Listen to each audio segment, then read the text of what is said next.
वैसे दोस्तों अगर हम लोग बात करें पूरे के पूरी मूवीज की जो कि मार्वल सिनेमैटिक यूनिवर्स में आई है तो उसमें एवेंजर्स एंड गेम सबसे बड़ी मूवी है। यानी कि उसकी टाइमिंग ऑलमोस्ट 3 घंटे की है, लेकिन फिर भी इतना सब कुछ होने के बावजूद उसमें बहुत सारे कुछ ऐसे सीन्स है जो कि हटा दिए गए थे। बाद में हमें डिलीटेड सीन के रूप में वो सब दिखाया गया। फॉर एग्जाम्पल टोनी स्टार्क का सोल वर्ल्ड वाला सीन। इन सब के अलावा यहाँ पे बहुत लोग ये भी सोच रहे थे कि अगर थेनोस दोबारा स्नैप किया था इन्फिनिटी स्टोन्स को खत्म करने के लिए तो क्या वो फिर उस वर्ल्ड में चला गया था, या फिर क्या प्रोफेसर हल्क ने स्नैप किया था तब क्या वो भी सोल वर्ल्ड में चले गए थे। इन सब की चीज आज हम लोग डिस्कस करेंगे। साथ ही साथ ये भी जानेंगे कि मार्क रुफेलो कौन सी हल्क वाली मूवी चाहते हैं। तो दोस्तों कंप्लीट वीडियो स्टार्ट करने से पहले आप लोग वीडियो को कर दीजिए लाइक और कमेंट कीजिए इनक्रेडिबल हल्क। साथ ही साथ जो लोग मेरे चैनल पर नए आए हैं हमारे चैनल को सब्सक्राइब करके हमारी कॉमिक बुक टॉक्स फैमिली का हिस्सा बन जाइए। तो दोस्तों सबसे पहले हम लोग बात करते हैं प्रोफेसर हल्क के स्नैप की। यहाँ पर जब प्रोफेसर हल्क ने स्नैप किया तो वो भी किसी वर्ल्ड में गए होंगे, लेकिन वो सीन दिखाया नहीं गया होगा। यहाँ पे अगर हम लोग बात करें प्रोफेसर हल्क के इंट्रोडक्शन की तो उनका इंट्रोडक्शन किसी कैफेटेरिया में नहीं हुआ था, बल्कि उनका इंट्रोडक्शन लोगों को बचाते हुए हुआ था। इसी तरह अगर वो स्नैप किए थे और वो सोल वर्ल्ड में अपने ही वर्जन के हल्क से मिले थे या फिर क्या ब्लैक विडो से मिले थे तो ये सीन दिखाना चाहिए था, क्योंकि ये सीन भी काफी ज्यादा इमोशनल होता। लेकिन यहाँ पे दो चीज सामने आती है कि अगर वो खुद के वर्जन के हल्क से मिलते तो ये बात ऑडियंस को समझ में नहीं आती, क्योंकि यहाँ पे फिर ब्रूस बैनर और हल्क उस समय एक ही पर्सनालिटी बन गए थे जिसे हम लोग प्रोफेसर हल्क के नाम से जानते हैं, जो कि है हल्क की फिजिकल स्ट्रेंथ और ब्रूस बैनर का माइंड। लेकिन यहाँ पे अगर नताशा आ जाती है सोल वर्ल्ड में, जो कि बाद में ब्रूस बैनर को बताती कि उसका सेक्रीफाइस क्यों जरूरी था, तब यहाँ पे एक ऑडियंस को अच्छा खासा मीनिंग मिल जाता और ब्लैक विडो को भी एक ट्रिब्यूट मिल जाता। अब यहाँ पे दूसरी बात करते हैं जो कि है थेनोस से रिलेटेड। अगर थेनोस ने इन्फिनिटी स्टोन्स को डिस्ट्रॉय करते हुए स्नैप किया था तो क्या वो सोल वर्ल्ड में फिर से गमोरा से मिला था या फिर क्या किसी और चीज से मिला था, क्योंकि सोल वर्ल्ड में हम लोग उसी से मिलते हैं जिससे हम लोग सबसे ज्यादा प्यार करते हैं। फॉर एग्जाम्पल टोनी स्टार्क के लिए सबसे ज्यादा प्यारी कोई चीज थी तो वो उसकी डॉटर थी, इसलिए यहाँ पे उसने डॉटर से मिलके उससे माफी मांगी, फिर डॉटर ने भी कहा कि आप जा सकते। ये सब एक डिलीटेड सीन था। वैसे अगर हल्क नताशा से मिलता और वो क्या पाता कि मैं उसे बचा नहीं पाया तो नताशा बोलती कोई बात नहीं, वो सब इसीलिए हुआ ताकि तुम पूरी दुनिया को बचा सको। तो ये सीन देखने में कितना ज्यादा मजा आता है। इन सब के अलावा चलिए बात करते हैं उस न्यूज की जो मार्क रुफेलो ने शेयर की है। यहाँ पे जब स्मार्ट हल्क बना था तो हम लोग कोई प्रोसेस नहीं देखे कि हल्क ने कितने समय तक काम किया। ऑलमोस्ट 5 इयर्स के टाइम गैप के बाद हम लोग को स्मार्ट हल्क देखने को मिला था। लेकिन जो एवेंजर्स एंड गेम का टाइम गैप चल रहा था उसमें हम लोग ने एक भी बार ब्रूस बैनर को कोई एक्सपेरिमेंट करते हुए नहीं देखा, क्योंकि ब्रूस बैनर पहली बार में तो कामयाब हुआ नहीं होगा, उसने भी बहुत सारी मिस्टेक की होगी स्मार्ट हल्क को बनाने के चक्कर में। इसलिए अगर वो सब सीन दिखाया जाता तो काफी ज्यादा इंटरेस्टिंग होता, क्योंकि यहाँ पे ऑलरेडी मार्क रुफेलो ने ये कहा है कि अगर उनको मौका मिला तो हल्क की आगे की मूवी बनाने के बजाय प्रीक्वल मूवी पे काम करेंगे, और वो सीन तब का होगा जब ब्रूस बैनर स्मार्ट हल्क पे काम कर रहा था। यानी कि हम लोग को जो 5 साल के गैप का जो डिफरेंस है जो कि हल्क की स्टोरी में दिखाया गया है वो सब देखने को मिलता है, क्योंकि इस समय एक दो बार तो कभी न कभी इनक्रेडिबल हल्क बाहर आया होगा जिसे ब्रूस बैनर कंट्रोल करने की कोशिश कर रहा होगा। फिर यहाँ पे जब उसे कंट्रोल कर लिया होगा तब फाइनली हम लोग को जाकर प्रोफेसर हल्क दिखाई दिया होगा। और ये स्टोरी लाइन इसलिए भी ज्यादा इंटरेस्टिंग है क्योंकि हम लोग को आगे की चीज दिखाई देगी कि जो टाइम गैप था उसमें टोनी स्टार्क कैसे काम कर रहा था, उसके बाद थॉर कैसे नया एसगार्ड बना रहा था और बाकी लोग क्या कर रहे थे। इसी तरह यहाँ पे थोड़ा बहुत रोनिन का भी सीन दिखा दी जाए तो यहाँ पे जो स्मार्ट हल्क की टीवी सीरीज है, यानी कि जो ब्रूस बैनर की जर्नी है नॉर्मल से स्मार्ट हल्क बनने की, वो अगर एक प्रॉपर टीवी सीरीज में हम लोग को देखने को मिलेगी तो ऑडियंस को ज्यादा रिलेटेबल लगेगा एज कम्पेयर टू जो हल्क वर्सेस वुल्वरीन मूवी आने वाली है, क्योंकि उसमें अभी काफी ज्यादा टाइम है। अभी वुल्वरीन का कोई इंट्रोडक्शन नहीं हुआ है और वैसे भी हल्क अपना कैमियो करने वाला है शी हल्क की टीवी सीरीज में। तो यहाँ पे अगर शी हल्क को बताते बताते जब वो अपनी स्टोरी बताएगा कि कैसे उसने स्मार्ट हल्क पे काम किया था, तब ऑडियंस को एक्चुअली में समझ में आएगा कि यहाँ पे हल्क ने कौन सी डिवाइस का यूज किया था। और बहुत लोग को जब एवेंजर्स एंड गेम रिलीज नहीं हुई थी तब पहले से लग रहा था कि टोनी स्टार्क और शूरी मिलके हल्क को स्मार्ट हल्क में कन्वर्ट करेंगे, लेकिन ऐसा कुछ हुआ नहीं, बल्कि हल्क अपनी लैब में जाके खुद अपने ऊपर एक्सपेरिमेंट करके ये सब काम किया था। और यहाँ पे ब्लैक विडो ने हल्क से बोला भी था ये तो तुम्हारे सिलेबस के बाहर था फिर भी तुमने इस पे काम किया, जब ब्लैक विडो हल्क को टाइम मशीन बनाने के लिए कन्विंस कर रही थी।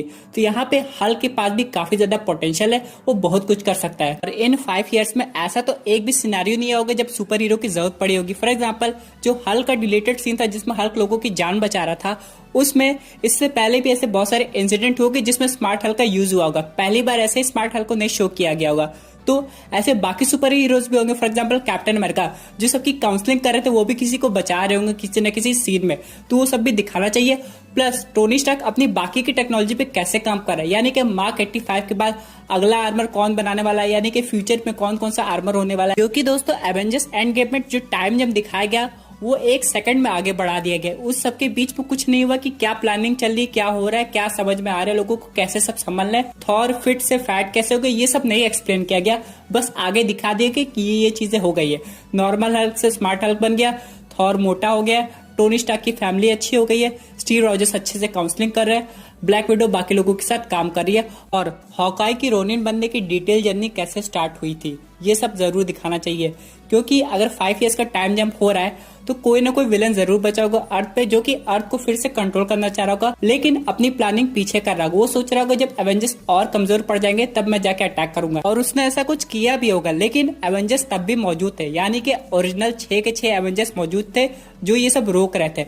तो वो सब सीन दिखाता, वो सब फाइट सीक्वेंस दिखाते, तो फिर ऑडियंस के जितने भी डाउट थे ये ऑडियंस ये सोच रही थी कि एवेंजर्स इस 5 इयर्स के टाइम गैप में क्या क्या कर रहे थे, हर एक एवेंजर्स की कोई ना कोई स्टोरी होगी, वो सब देखने को मिल जाती। अब यहाँ पे चलिए दोस्तों बात करते हैं अपने अगले अपडेट की जो कि रिलेटेड है वांडा विजन टीवी सीरीज से। आप लोग सुने होंगे कि यहाँ पे बहुत सारे सीन्स आ गए हैं जो कि बताते हैं कि एपिसोड में क्या क्या होने वाला है। हम लोग पूरे डिटेल में डिस्कस नहीं करेंगे, लेकिन फिर भी हम लोग कुछ मेजर पॉइंट की बात करेंगे, जिसमें है एक डॉक्टर का जिक्र। यहाँ पे मैं डॉक्टर स्ट्रेंज की बात नहीं कर रहा हूँ, बल्कि एक दूसरा डॉक्टर जो कि मल्टीवर्स विजिट करता है अपनी डेड वाइफ और डॉटर से मिलने के लिए। यहाँ पे दोस्तों मल्टीवर्स उसने एक्सप्लोर कर लिया, लेकिन वो टेक्नोलॉजी किसके पास है, कैसे है, ये सब नहीं क्लियर हुआ है। ये सब टीवी सीरीज में डिटेल में बताया जाएगा। यहाँ पे अगर हम लोग अगले सीन की बात करें तो हम लोग देख सकते हैं डॉक्टर ब्रूस बैनर को और हैंक पिम को, दोनों लोग एक साथ डिस्कस कर रहे हैं एवेंजर्स एंड गेम के बाद कि उन्होंने टाइम ट्रैवल पे कैसे कंट्रोल किया। लेकिन फिर इन्हीं में से एक ऑडियंस पूछता है कि आप लोग टाइम मशीन बना लिए जिससे अलग अलग रियलिटी क्रिएट हो सकती है, लेकिन अगर ये किसी गलत हाथों में लग गया तो क्या होगा। इस पर डॉक्टर ब्रूस बैनर बोलते हैं आप लोग टेंशन मत लीजिए, कैप्टन अमेरिका ने जैसे ही टाइम स्टोन और बाकी इन्फिनिटी स्टोन्स अलग अलग जगह रखे थे, हम लोग ने उस टाइम मशीन को डिस्ट्रॉय कर दिया था। और यहाँ पे हैंक पिम ये भी बोलते हैं कि उन्होंने पिंक पार्टिकल को भी खत्म कर दिया था। दोस्तों यहाँ पे ये जो इन्फॉर्मेशन आई है इसमें एक डाउट है। चलिए टाइम मशीन तो डिस्ट्रॉय हो सकती है, लेकिन अगर पिंक पार्टिकल ही डिस्ट्रॉय हो गए तो यानी कि एंटमैन 3 हम लोग को देखने को कैसे मिलेगी, ये तो टीवी सीरीज देखने के बाद ही पता चलेगा। लेकिन अगर हम लोग अगले सीन की बात करें तो यहाँ पे वांडा अपनी पावर्स को प्रैक्टिस कर रही है और अपनी इमेजिनेशन से विजन को बनाती है, लेकिन ये विजन एक तरह का क्या कहते हैं रिकॉर्डिंग टाइप होता है। उसके बाद यहाँ पे विजन बोलता है पुरानी जो डायलॉग्स है जो कि उसने कैप्टन अमेरिका सिविल वॉर में बोला था या फिर क्या एवेंजर्स एज ऑफ अल्ट्रॉन में बोला था। उन सब के बाद विजन वांडा से बोलता है कि मुझे ढूंढो। इस पे वांडा शॉक हो जाती है, फिर वो रियलिटी को हटा देती है। बाद में जाके वो जो डॉक्टर था जो कि मल्टीवर्स को एक्सप्लोर किया था वो वांडा से मिलता है, फिर वो बताता है कि मैं उन लोगों की हेल्प करता हूँ जो कि स्नैप का शिकार हुए थे। इस पे वांडा उसके साथ चली जाती है उसके हॉस्पिटल में, और फिर जिस हॉस्पिटल में वो जाती है वहां पे उसको एक लेडी मिलती है जो कि उससे बड़े प्यार से बात करती है। उसके बाद उन दोनों में बातचीत होती है, लेकिन बाद में पता चलता है कि वो लेडी भी मैजिक जानती है और वो वांडा को बताती है कि तुम जो मल्टीवर्स में खोज रही हो वो मैं तुम्हें दिलवा सकती हूँ। यानी क्या, तुम अपने भाई को खोज रही हो, विजन को खोज रही हो, और तुम मल्टीवर्स में एक ऐसी रियलिटी बना सकती हो जहाँ पे जो लोग मर गए हैं वो फिर से जिंदा हो सकते हैं। इस पे वांडा थोड़ा सा डर जाती है, लेकिन फिर उसकी बात को समझने की कोशिश करती है। यानी क्या, यहाँ पे वांडा अपने आप से रियलिटी क्रिएट नहीं करती, बल्कि उसको कोई ट्रेन किया होता है जो कि पहले से मल्टीवर्स को एक्सप्लोर करना जानता है। यानी कि वो वांडा को यूज करके मल्टीवर्स को और ज्यादा कंट्रोल में लाना चाहता है, और उसका मोटिव हमें इस टीवी सीरीज में रिवील होते हुए नजर आएगा। इसका मतलब ये हुआ दोस्तों कि यहाँ पे एक और पावरफुल कैरेक्टर की एंट्री होने वाली है मार्वल सिनेमैटिक यूनिवर्स में, जो कि है मेफेस्टो। जैसे कि हम लोग डोरमामू को देखे थे डॉक्टर स्ट्रेंज पार्ट 1 में, वो किसी तरह एक पोर्टल से आता था, लेकिन उस पोर्टल को खोलने के लिए एक रिचुअल लगता था जो कि काइसेलियस और उसकी टीम करती थी। उसी तरह अगर मेफेस्टो को भी अर्थ पे आना है तो ऐसे डायरेक्टली नहीं आ सकता, बल्कि उसे किसी का पोर्टल का यूज करना पड़ेगा। इसीलिए यहाँ पे जो कैरेक्टर है जो वांडा को ट्रेन कर रही है मल्टीवर्स को क्रिएट करने के लिए, वो एक तरह से मेफेस्टो के लिए काम कर रही होगी और ये सारे सीन्स बहुत पहले समय से हो रहे होंगे, लेकिन इसके बारे में अभी वांडा को कुछ नहीं पता। वांडा को तो बस उसका विजन चाहिए और उसका भाई चाहिए, और इन्हीं सब के बीच में वांडा मेफेस्टो के लिए एक ऐसा पोर्टल खोल देगी जिसे रोकने के लिए डॉक्टर स्ट्रेंज को आना ही पड़ेगा। फिर वांडा को ऐसा लगेगा कि डॉक्टर स्ट्रेंज उनकी रियलिटी को डिस्टर्ब कर रहे हैं, इसलिए फिर वांडा भी इविल हो सकती है। तो दोस्तों ये थी एक अमेजिंग अपडेट जो कि रिलेटेड थी हल्क से और वांडा विजन टीवी सीरीज से। आई होप आपको ये वीडियो पसंद आई होगी। आपके क्या व्यूज इस पर्टिकुलर टॉपिक पे, अपने व्यूज जरूर कमेंट कीजिएगा। और दोस्तों अगर आप ऐसी unique super hero content enjoy करना चाहते हैं तो हमारे चैनल को सब्सक्राइब करके हमारी सुपर हीरो फैमिली का हिस्सा बन जाइए। Thank you for watching.